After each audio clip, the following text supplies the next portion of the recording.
O assustador engano do pecado é que para quem está pecando, o pecado não parece tão pecaminoso assim. Hoje, no dia 9 de julho, convido você a meditar comigo no nosso devocional diário. Perdemos de vista quão pecaminoso é o pecado ou seus males, e quando o cometemos, nos tornamos vulneráveis às sedutoras mentiras das tentações. Talvez esta seja uma das razões pelas quais existem histórias como a seguinte na Bíblia.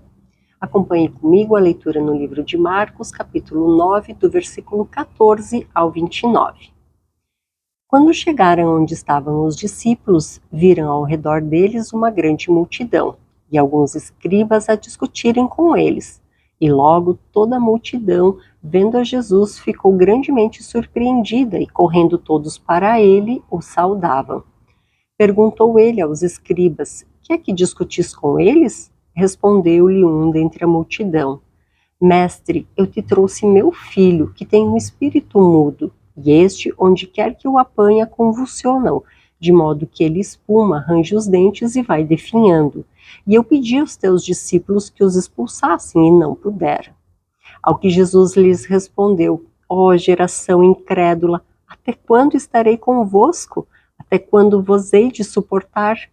Trazei-me-o. Então lhe o trouxeram, e quando ele viu a Jesus, o espírito imediatamente o convulsionou, e o endemoniado, caindo por terra, revolvia-se espumando. Perguntou Jesus ao pai dele: há quanto tempo sucede-se isso? Respondeu ele: desde a infância, e muitas vezes o tem lançado no fogo e na água para o destruir. Mas se pode fazer alguma coisa, tem compaixão de nós e ajuda-nos. Ao que lhe disse Jesus: se podes, tudo é possível ao que crê.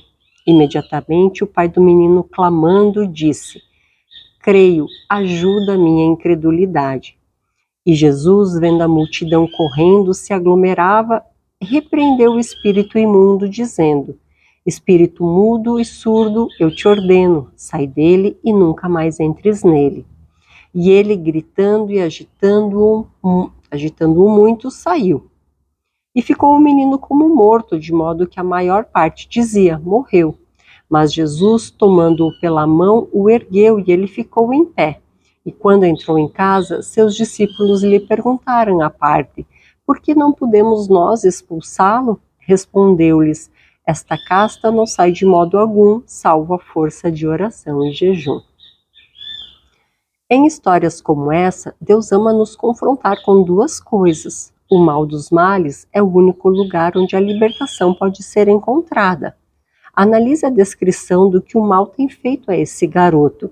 Nada de bom acontece a uma pessoa quando o mal domina o seu coração. O pecado é realmente horrível e assustador.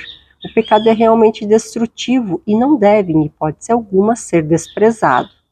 Você não deve ler essa história e se perguntar se o mal é tão terrível assim.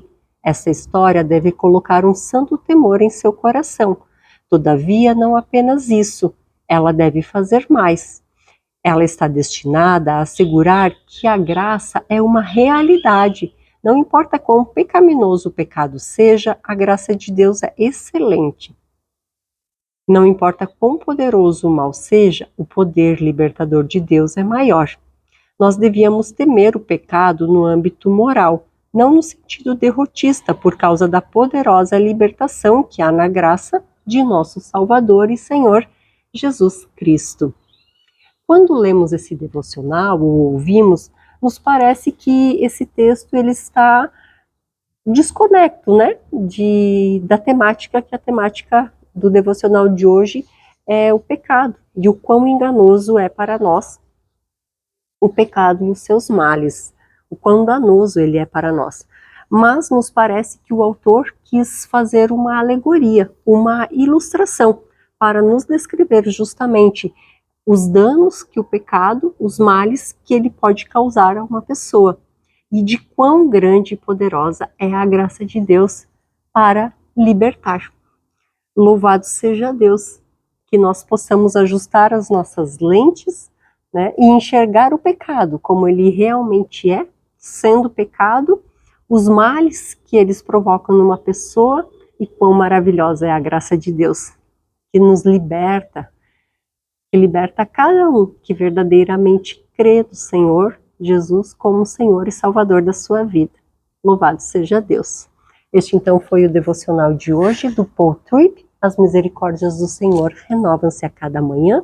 O autor também nos incentiva na leitura do livro de 1 Samuel, capítulo 13, onde também nos apresenta um relato do rei Saul, quando na guerra contra os filisteus, ele também desobedece uma ordenança do Senhor, e aí tem algumas consequências por conta disso. Corre lá, faz a leitura, e que você também possa meditar nessa passagem. Deus abençoe grandemente o seu dia.